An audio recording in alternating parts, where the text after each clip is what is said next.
In this video, we're going to talk about light again, and this time we're going to talk about another aspect to the nature of light, which is its ability to act like a particle rather than a wave. And the particle nature of light was discovered and really understood through something called the photoelectric effect. The photoelectric effect occurs when you shine light on a metal surface. Now, when you do this at a low frequency or below its threshold frequency, which will depend on the metal, it'll be a unique property, nothing happens to it at all. But as you increase the frequency of light, you hit a threshold where above it, electrons are ejected from the surface of the metal. And as you increase the intensity, it increases of the light, it increases the number of electrons that are actually ejected. And as you increase the frequency of the wavelength, you'll be able to also see that the electrons, when they're emitted, will actually increase their kinetic energy. And so here we've got light being shined onto this metal surface, coming in at a specific wavelength at a and so that's going to correspond to a threshold frequency and electron volt intensity. And when it strikes that surface, because it's above that threshold, then we're going to see an electron leave. And we will be able to calculate its and measure its velocity. And as if you'll notice, here it was at 2.25. If we increase the frequency to 3.1, the one electron will still be ejected, but now it's going to travel at a faster velocity coming off of the surface of the metal. And if this is, we're assuming this is potassium, if we go below 2 electron volts for our frequency down to 1.77, the light hits the surface, but no electrons are observed being emitted. And so that means there is something special about that frequency of light, that 2 electron volt threshold. And it's described in this equation here. So the energy of what we're going to call a photon here. So we have our light traveling in as a wave. As it strikes the surface, imagine that wave is now actually a particle, and we call that particle a photon.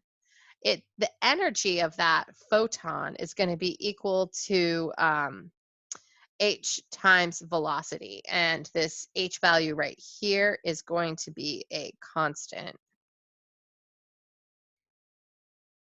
And here we're looking at velocity. And we'll spend some time in class looking at these equations again and doing some examples of them. And so that's the energy of the photon coming in. If that energy meets what we think of as the binding energy of an electron, the amount of energy that is holding it to that nucleus, if it's greater than that, then that electron absorbs that energy, and it has enough energy now that it can actually separate itself from the nucleus and not be bound to it anymore. And when it leaves that kinetic energy, it leaves the surface of in this case, potassium is going to be equal to that energy of the photon that the electron absorbed minus the binding energy. So the energy of the photon goes into first the binding energy and breaking the electron free. And then the remainder will be kinetic energy for that electron traveling away from the surface of the metal.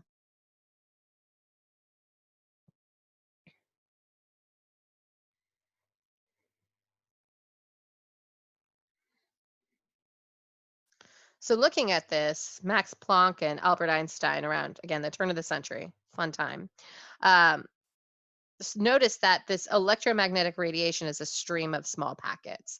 The fact that the light hitting the surface of that metal in the photoelectric effect, it doesn't just keep hitting it and building up, and then eventually an electron's ejected, but rather that the frequency has to be big enough to meet that binding energy and eject an electron, says that it's not a continuous stream of radiation being absorbed by the electron, but rather it's like a small packet traveling in a wave, but that can then act as just a packet of light or a particle of light.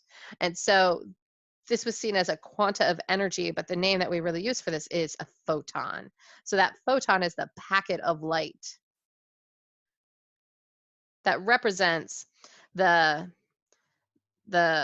matter nature of light particles, or the particle nature of light.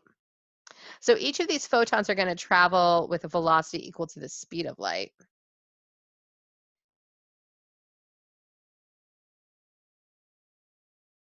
And they'll have a frequency that matches with the wavelength. Um, and so we can calculate the energy of that photon for any electromagnetic radiation using that frequency. So that constant I mentioned earlier, H, is Planck's constant, which I don't expect you to memorize, 6.626 times 10 to the negative 34th joules times seconds. And so that energy will be equal to this constant times its velocity. But remember, we had a way of relating velocity and wavelength to one another. It's equal to the speed of light. So we can actually solve for wavelength and plug that in and substitute it for wavelength, and we get another version of the equation that we use just as much, which is that energy is equal to Planck's constant times the speed of light divided by the wavelength of the light. And so we'll use both of these to calculate information about the amount of energy source of light is imposing on a surface.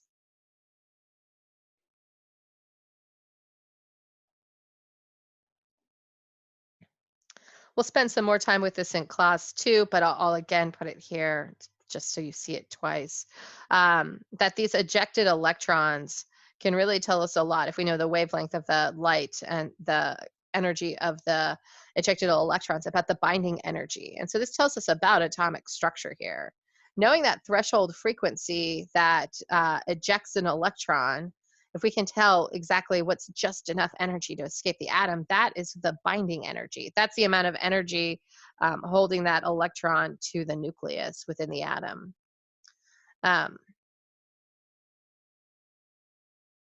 and so we'll be able to do calculations about the kinetic energy of those electrons looking at the energy of the photon and the binding energy.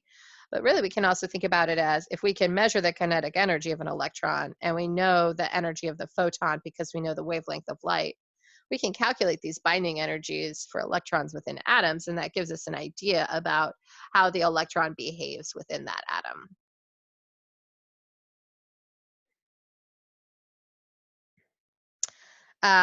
So I've got some links here about light acting as a particle, if you want to click these, but the video that follows this will be an experiment that demonstrates the photoelectric effect.